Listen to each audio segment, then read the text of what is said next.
Mr. David Nelson of the TCC sat next to me during those 2 days, and I thanked him for his participation as I did then.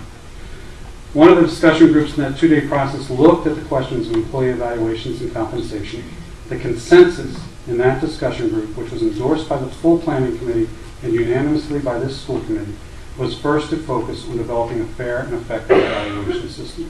There is nothing in that plan about merit pay that I remember when I looked at it again. However, the plan does speak to the need to focus on issues like recruitment, hiring, retention, professional development, mentoring, and a fair and effective evaluation. Enormous amount of time donated by these stakeholders. I hope the committee's priority is to prioritize those issues and strategies that are in the strategic plan before using your limited time, energy, and our precious resources to focus on the development of a merit-based system. Mr. Coulter's proposal includes strategies fraught with considerable legal questions. Under the title Preliminary Concepts, Mr. Coulter states, depending upon contractual/legal constraints, the system is either integrated into the current contract or handled as a separate program. I'm no expert on federal or state labor and educational laws, but I do have enough experience with both to know that disregarding our contractual and legal constraints would put us on risky legal footing and potentially embroil us in unnecessary and costly court actions and lawsuits. Furthermore, Mr. Coulter's plan under the heading Action Steps suggests that it doesn't matter if this committee supports his merit pay plan because he and his TCC colleagues will try to circumvent your statutory role and attempt to gain approval from the Budget Committee of the Town Council and seek passage at the Financial Town Meeting. By both state statute and town charter, you are fully responsible for the management and oversight of the school district within the bottom line appropriations set by the Financial Town Meeting. The Budget Committee is only advisory to your bottom line appropriation to the Financial Town Meeting, and the Financial Town Meeting only can approve a bottom line appropriation for the district. Neither of these bodies have the statutory authority to direct the manner in which this is spent, nor can they override labor contracts. I ask you to weigh carefully the legal repercussions of moving forward on any merit pay proposal outside of the collective bargaining process and the statutory authority and responsibilities placed before this committee. Just a little bit longer, please bear with me. Let's assume there's conceptual agreement on a local merit pay model, that we could develop a model that would have a positive effect on student achievement, and that it could be done through existing contractual and legal frameworks. How would we fund this? Mr. Coulter offers such routes as existing funding, special government and or private grants, special funding on the quote-unquote town side, donations, and establishing an endowment. Does anyone else see that the emperor has no clothes here? Texas is spending $300 million on what I found referenced as the GEAG program, which is referenced before as the TEAG program, which most smaller districts in that state have opted out of. According to the Education Commission of the States regarding Denver, ProComp's increased earnings for teachers are affordable because the system is based on a mill levy override, also known as a supplemental property tax increase, that adds $25 million per year solely for teacher compensation under ProComp. The system was implemented after Denver voters approved additional funding through a mill levy election in 2005. This $25 million annual revenue increase is permanent and will build over time, totaling $250 million in 10 years and $750 million in 30 years. While we obviously won't need that much money due to our size, we should expect proportional costs. The last I read, Rhode Island's economy is still performing poorly, and most economists don't see a strong light at the end of the recovery tunnel yet. So if you look quickly at Mr. Coulter's funding proposals, in reality they look like this. Existing funding, minimally, this requires us to seek and have approved the maximum district budget increases allowed by state law. You put forth a budget last year that was less than the state cap, but Mr. Coulter and several of his budget committee colleagues were successful in getting that reduced by $600,000 at the FTM.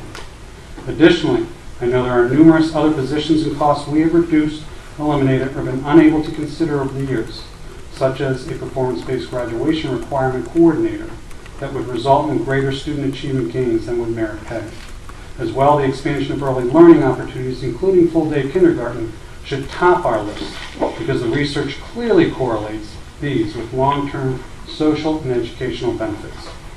Special grants from government and private sources. These are great for program development purposes, but as Mr. Rearick said, where will we get the money for sustainability? I don't know of too many, if any, funding sources that continue to support what are essentially operational costs beyond 3 to 5 years at the most. Special funding on the town side. Okay, so from which line item are we going to take this? Street lighting, senior center, library, police, fire, public works? The so-called town side of our budget is hurting, just like the school side.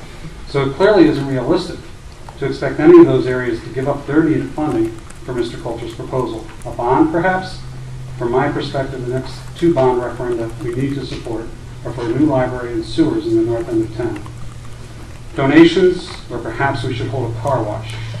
I'm all for donations, but do we really think that we'd be able to get enough money to support this endeavor? And finally, endowment. I appreciate and support, and truly do, the concept of establishing an endowment program for our district. And we did establish a foundation for that purpose when I was on the school committee. However, these funds will be better spent on proven best practices backed up by sound research instead of sound bites. Thank you for listening to me. I urge you to listen tonight, but then end this Quixote-esque adventure. Focus your limited time, energy, and our precious resources on our strategic plan and on affordable, proven programs and practices. Let the governor, RIDE, and the Board of Education, our local legislators, and the leadership of the General Assembly know that you believe that Rhode Island must develop a statewide compensation and benefit system for teachers that includes merit as a component, but only if that system truly can show significant gains in overall student performance and if it is fully funded through a reliable, fair, and predictable educational funding formula. Work with Rhode Island Association of School Committees and the Superintendent's Association to move these agendas forward as a state, but don't experiment with our children's success by further focusing on a locally based merit pay system. Thank you.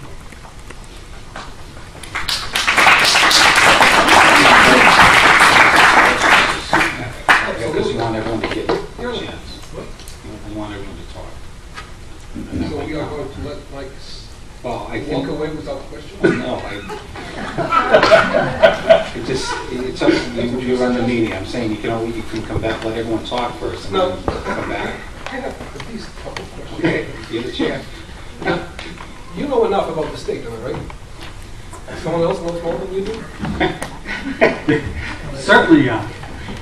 So now, you think that the state is going to provide develop a very specific plan for teacher evaluation and say, here is what you are going to use across the state? I wasn't talking teacher evaluation. Okay, that's one. Well, it's coming. They also mentioned something about merit pay. Are they going to come with a statewide guidelines, which they are going to fund, how to pay teachers based on merit? No. What they are going to do is, and you can agree or disagree with me, they are going to provide some kind of general framework, and then they're going to go to communities and say, you develop your own plan, but we will approve them. Or they have to meet these specific guidelines. So now, tell me, if this is a waste of our time, I'm not saying that we are going to spend here tens of thousands of dollars in money for lawyers to research different things and hire some companies which are going to analyze statistical data, but is it wrong that we are actually going to sit together as a community and look at this and say, well, what would work here? So if at some point, and we know these things are coming, and part of I think being smart, if we are so small, is to try to figure out our own solutions and potentially, knowing what's coming, that we are proactive in doing these things. There's nothing wrong about this. We're not trying to start a revolution here. This made no sense 2 years ago, and you know that when the first thing I got on the school committee, and there's no secret about this, I said, well, how does merit pay work here? And you told me, forget about it. And I did, but not for long.